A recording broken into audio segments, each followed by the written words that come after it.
Welcome to this edition of Museum Minute. I'm Curtis Gosser, the curator of exhibits, and today I want to show you an artifact that doesn't get to come out on display very often.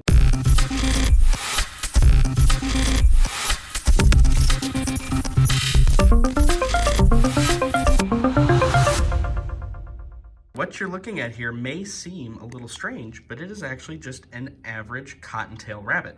However, this cottontail rabbit has cottontail rabbit papilloma virus. This little fella was killed by Spring Ranch, Nebraska in 1945. But this papilloma virus that he has causes wart-like keratinous carcinomas resembling horns on or around the rabbit's head. They can metastasize or interfere with the rabbit's ability to eat, causing starvation. So that's kind of what you see protruding out of his face here, is this papilloma virus. It's actually made of keratin, even though it kind of looks like wood or something like that. Now our little fella here was actually pretty lucky because this growth didn't affect his sight. It wasn't interfering with his eyes. He was still able to eat, and even though it looks pretty long, he was somehow still able to evade predators. So he was able to live into adulthood. But he did eventually get it by the hunters, right? Somebody eventually got him. Now, it was reported in the 1930s that hunters in Iowa were reported killing cottontail rabbits with horn-like protrusions around their heads and neck.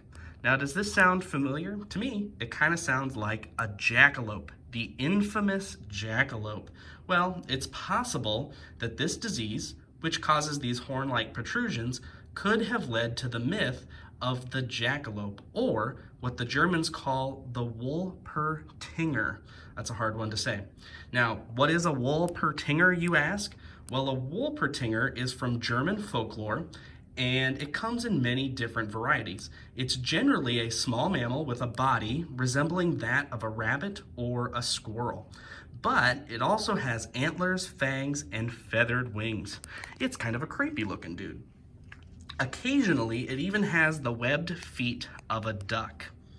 Now, the images of the creatures resembling a Wolpertinger have been found in wood cutouts, engravings, and different types of folk art dating all the way back to the 17th century.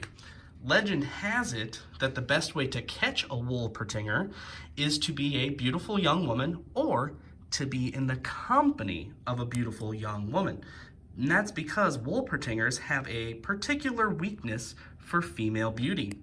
The woman should go outside into a forest at night when the moon is full. Then, when the creature appears, the beautiful woman will actually cause the Wolpertinger to instantly fall into a stupor, allowing it to be bagged up. And that's because those beautiful women, they just go to his head.